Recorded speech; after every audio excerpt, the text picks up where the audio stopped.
Mr. Speaker, I rise in strong support of this rule and ending this shutdown chaos. For more than 40 days, the American people have endured a painful and entirely avoidable government shutdown, not because of policy differences, but because Senate Democrats and Chuck Schumer chose politics over people. And while Washington stalled, hardworking Americans paid the price. Our air traffic controllers went without pay. A system stretched thinner by the day, putting new strain on that system that put millions of lives at risk.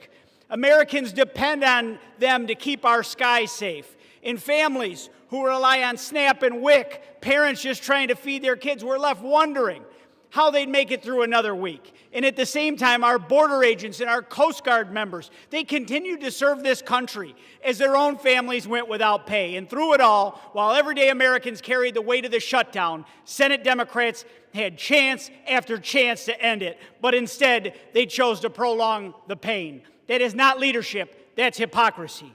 It was never about budgets or priorities. It was about power. It's not about turning government on. For them, it's about turning government into performance, where the people paying the highest price are the ones furthest from Washington.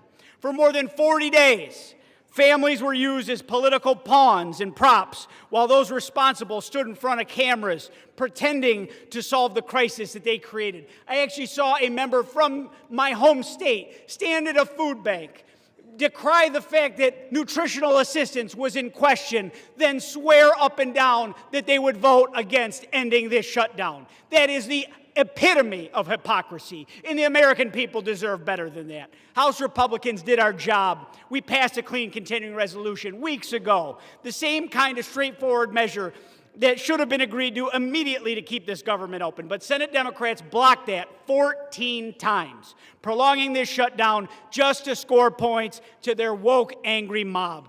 This measure before us today is the same bipartisan framework they could have passed 40 days ago. The only thing that has changed is the political calendar.